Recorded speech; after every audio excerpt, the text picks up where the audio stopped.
Here we explore the human experience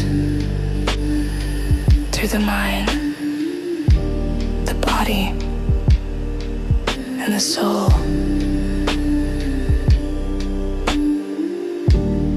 Mind Lounge is not about answers. It's about insight. Settle in. Open your mind. Let the conversation begin. Welcome back to the Deep Dive. Today, we're conducting a forensic audit of a reputation. That's a good way to put it. We're stripping away the press releases, all the carefully curated magazine covers, to look at this massive collision between the public persona, that benevolent sweater-wearing brand we all know, and the private reality, which is a much messier, darker place. And there is no starker example of this collision than the unraveling of the marriage of Bill and Melinda Gates. Right. It is the ultimate case study in reputation management, just failing in real time. Yeah. It's about what happens when the narrative you've spent decades building suddenly hits this iceberg of documented evidence. Exactly. We've all seen the headlines. Bill and Melinda divorced. Bill met with Epstein. It's been in the news cycle for a while now. Mm-hmm. But today we are doing something different. Mm-hmm. We are ignoring the PR spin and going straight to the receipts. We have a stack of sources that, paints a much more specific and frankly disturbing picture than the general news cycle ever let on. We do. And the distinction here is so important. We aren't relying on rumors or a source said. We are looking at video interviews with Melinda French Gates, where she effectively drops that corporate veil. Yeah. We have Bill Gates's public defenses, which we going to dismantle piece by piece. And maybe most critically, we have the contents of unsent emails written by Jeffrey Epstein himself. That's the smoking gun component for me. Documents that were never meant to be seen. It's like finding the black box recorder from a plane crash. It tells you what was actually happening behind the scenes. And that's our mission today. To look past the Bill and Melinda brand and really analyze the specific claims, the denials, the timeline, just to understand why Melinda said she had to leave. And how Bill is really scrambling to protect the brand. Because let's be real, some of these details are, they're gossipy, sure, like the whole antibiotics claim. But they're also incredibly consequential for understanding how power operates. It's not just gossip. It's a study in leverage. It's about the vulnerability of a public figure when their private actions completely contradict their public sainthood. Okay, let's unpack this. I want to start with the catalyst. The voice that really changed the narrative from, a standard billionaire divorce to a moral reckoning. Melinda French Gates. It is the right place to start. Yeah. Because for so long, that narrative was so tightly controlled. The Bill and Melinda Gates Foundation was a monolith. They were a dual entity. But in these recent interviews, specifically about the Epstein files, that unity is just completely shattered. She talks about a societal reckoning. That's a heavy phrase. Yeah. She isn't just talking about her marriage ending, is she? No, not at all. She's doing something very specific there. She's contextualizing her personal divorce within this much broader cultural movement. Me Too, the exposure to systemic abuse, holding powerful men accountable. Right. By using a term like societal reckoning, she is signaling this isn't just about a husband and wife who grew apart. This is about right and wrong on a global scale. And notice her language when she talks about the victims. She says, no girl should ever be put in the situation that they were put in by Epstein. That quote is essential. It's everything. She isn't just expressing sympathy. She is drawing a battle line. She's aligning herself with the girls, the victims. And by doing that, she's placing anyone who is associated with their abuser on the other side of that line. It feels very pointed. Like a moral separation before it was ever a legal one. Precisely. She's effectively saying, I am not part of that world. I am not complicit in that machine. She describes the whole thing, the divorce, these revelations, as very, very painful times. And she says her dominant emotion was unbelievable sadness. Now, listeners might hear that and think, well, of course divorce is sad. But in the context of our sources, does that phrase carry more weight? It carries immense weight. The commentary in our sources really highlights that this unbelievable sadness isn't just grief for the end of a relationship. It's described more as a heaviness, a sadness about the reality of what was happening. It's the sadness of being in proximity to evil. Right. And she says that almost explicitly. She expresses this deep sorrow for what those young girls went through. It's interesting because it positions her, how do I put this, It positions her as a witness who finally looked at all the evidence and just couldn't look away anymore. It positions her as someone who woke up. And that leads us to maybe the most strategic part of her interview, what we can call the many reasons defense. This is the part that made my ears perk up. The interviewer asks her, point blank, if Epstein was the reason for the divorce. And Melinda confirms, she flat out confirms, that Bill's meetings with Epstein contributed to it.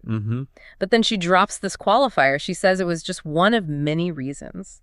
And in the world of PR and legal strategy, that is what we call opening the door without walking through it. Why do you think she phrased it that way? I mean, why not just say, yes, it was Epstein, that was the final straw? Because if she says it was only Epstein, then Bill can potentially isolate the damage. He can quarantine it. He can say, okay, look, I made one bad mistake with one guy. I was foolish. I was naive. He can contain the fallout to that single relationship. Ah, I see. So by saying one of many reasons, she's basically implying the house was on fire everywhere. Exactly. She implies a pattern. She's suggesting that the Epstein connection wasn't some weird anomaly, but maybe just the most public symptom of a much deeper dysfunction in the marriage, in his character. Who knows? It supports that whole tip of the iceberg argument. Epstein's the part we can see, but there's this whole mass of other reasons just under the surface. And our sources, I mean, they do not hold back on what those other reasons might be.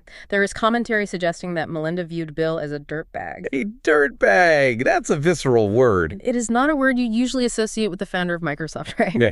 We think of Bill as the nerdy, awkward genius. Dirtbag sounds like... Yeah, well, it sounds like, it sounds like a guy hanging out at a dive bar hitting on people. It completely strips away that intellectual veneer. And the source commentary suggests this view stemmed from his relationship with Epstein and alleged infidelity. So when she says many reasons, she is likely signaling that the betrayal was multifaceted. Epstein might have been the last straw or the one that made it impossible to stay, but the foundation was already cracked by this dirtbag behavior. And now, she says she's moved on. She's in a beautiful place. Which brings us to the pivot. The pivot is brilliant. Yeah. Just brilliant. When she gets asked specific questions about Bill's behavior, did he know? Was he involved? She doesn't defend him. She doesn't say, oh, Bill would never do that. She says, and this is a direct quote, those are questions for him to answer. It is the ultimate washing of the hands.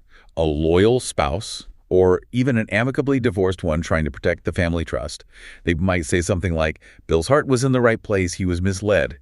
She doesn't say that. Not even close. She says, essentially, I am not the keeper of his secrets anymore. If he wants to lie, he can lie, but I am not doing it for him. It places the burden of truth squarely back on his shoulders, and that burden is heavy, because now we have to move to the next section of our sources, the receipts. This is where the story shifts from just a messy divorce to potential blackmail. The unsent email. This is the part of the source stack that I had to read twice. So can you explain the context here for the listener?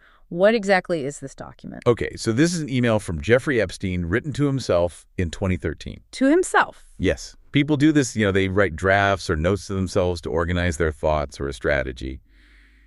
In this case, it appears to be a draft of a blackmail plan. A blackmail plan targeting Bill Gates. Correct. And the specific allegations that are contained in this note are, well, explosive is putting it lightly. Okay, let's just get it out there. The email alleges that Bill Gates had a sexually transmitted disease. Yes. But as shocking as that is on its own, it goes so much deeper than just the medical claim. It's the context of the deception that's alleged. Right. It's not just that he had an STD.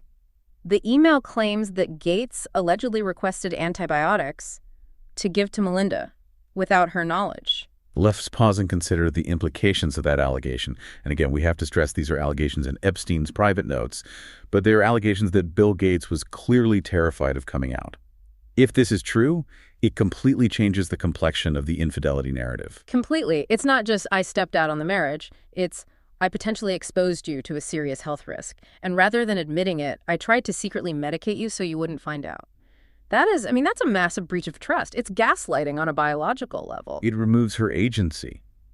It treats his wife as a problem to be managed, a variable to be controlled, not a partner. If this was the private reality Melinda was living with, it provides a very, very concrete context for her comment about painful times. It transforms a betrayal from purely emotional to physical and medical. It makes that dirtbag comment make a lot more sense. It paints a picture of someone who thinks they can outsmart any consequence. Indeed. And we can't overlook the other claim in that same email, the reference to Russian hookers. Right. The email also mentions Gates's alleged involvement with Russian hookers. And again, we have to look at the date on this thing, 2013. Why does that date stand out to you? Well, obviously because Bill and Melinda didn't get divorced until 2021. So in 2013, they are very, very much married. But also, where was Jeffrey Epstein in 2013? And this is the critical failure in Bill's entire defense. In 2013, Jeffrey Epstein was not just some financier.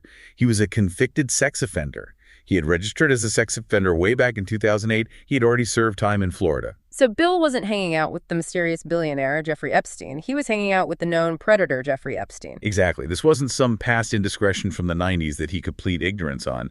This was happening during the marriage with a man who was already known, publicly known, to be a danger to women and girls. And this email suggests that in 2013, their relationship was intimate enough that Epstein knew about Gates's alleged medical status, his marriage dynamics, and his supposed involvement with other women. This wasn't a fundraising dinner. Yeah. This implies a confidant relationship. You don't tell a casual business acquaintance about your STD scares or your alleged strategy for medicating your hive. That is information shared in deep confidence. Which means Epstein had leverage. Massive leverage. Which, of course, explains why he was writing the email in the first place. Okay, so that's the prosecution's case, so to speak. The receipts, the email, the timeline, the blackmail material. Now, we have to look at the defense. Because Bill isn't staying silent on this. He's got a brand to protect. The Philanthropy shield. That's it.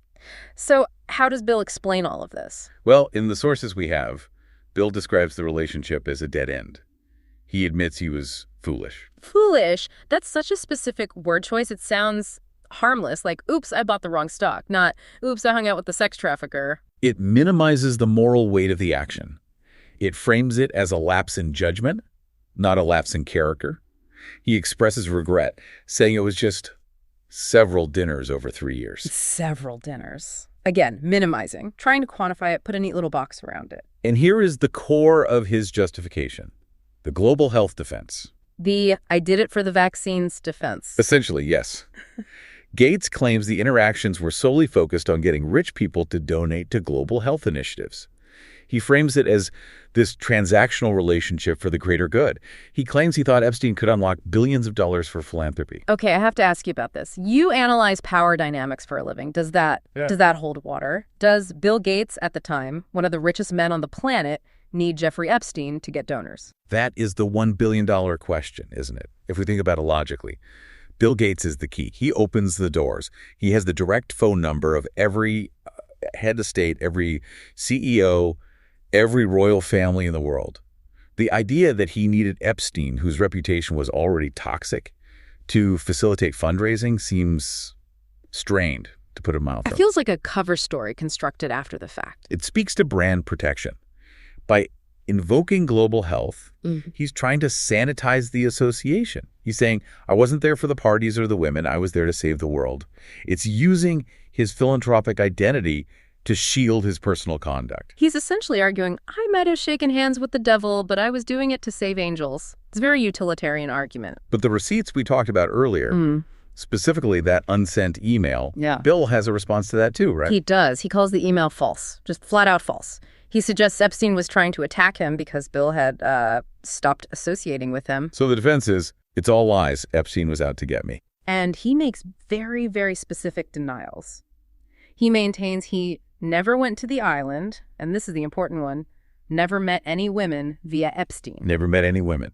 That is a binary statement. It is either 100% true or it is false. There's no middle ground there. And this is where the contradictions start to really, really pile up. Yes. The discrepancy between the verbal statement and the visual evidence. The sources mention a photo. A specific photo showing Bill Gates pictured next to a blacked out woman. So we have a photo of him with a woman in the context of these meetings, but he says he never met any women. Even if nothing happened with that specific woman, even if they just said hello, the very presence of that woman in the photograph directly contradicts the absolute nature of his denial. Right. It's like if you say, I never ate a cookie, and I have a picture of you holding a cookie.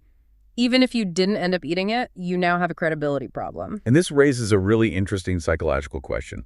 Why lie about the small details if the big picture is truly innocent? Yeah, why If it was just about fundraising, why the blanket denials? Why not just say, yes, of course there were other people there, but our focus was always on polio? It suggests a need to control the narrative completely, to maintain the persona of the nerdy, benevolent philanthropist. Yeah. Any association with Epstein's lifestyle, the women, the partying, the leverage, it all has to be erased.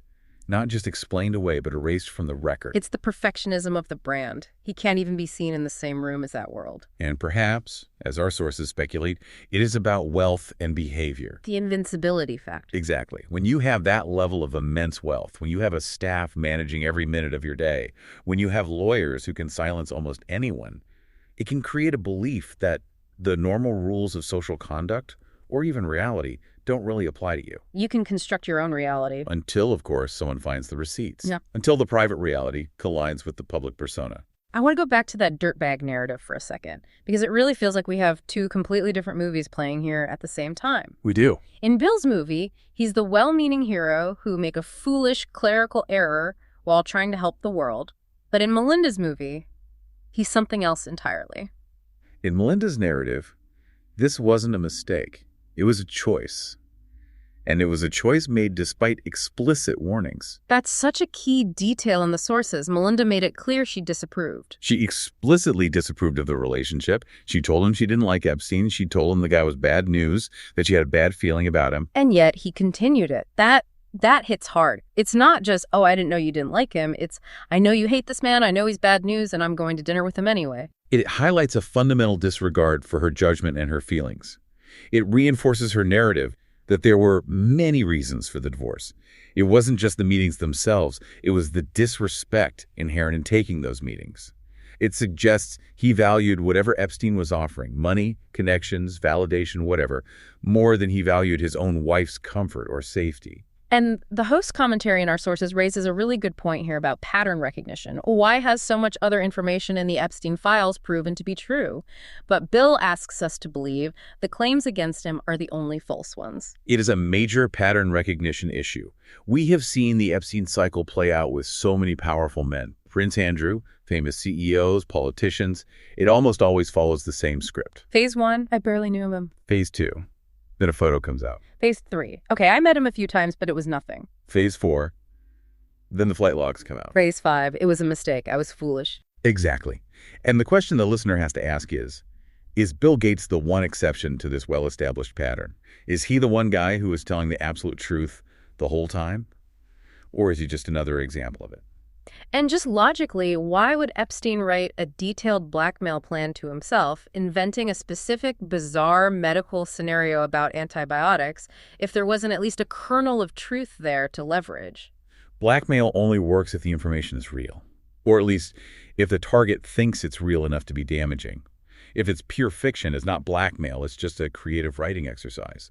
The leverage is the truth. So where does this leave us? We have the unbelievable sadness of Melinda, basically confirming the moral rot. We have the foolish defense of Bill, trying to patch the hull of the Titanic with PR statements. And we have these dark, dark allegations just sitting in the middle. We have to look at the synthesis of it all, at justice and legacy. And Melinda, she keeps bringing it back to the victims. That is her anchor. And it's really the only morally defensible position. By constantly pivoting back to the victims, she highlights the fundamental moral failing of associating with Epstein in the first place. It's not just about her marriage ending. It's about standing on the side of justice. And Bill is standing on the side of, well, Bill. He's standing on the side of the brand. He's trying to trade his future good deeds for his past bad deeds. He's essentially saying, look at what I'm building over here. Don't look at where I've been. But the cost of that brand protection is just so high, it costs the truth. The denials, the PR spin, the foolish excuse, they all serve to protect the legacy. Yeah. But the receipts, the email about the antibiotics, the photo with the woman, Melinda's very public departure, they create a powerful counter-narrative. A narrative that just completely overrides the verbal defense. At the end of the day, actions speak louder than PR statements. And Melinda leaving that marriage is the loudest action of all. She had to leave. She had to leave. That phrase implies an untenable situation. You don't have to leave a marriage because of a few awkward fundraising dinners.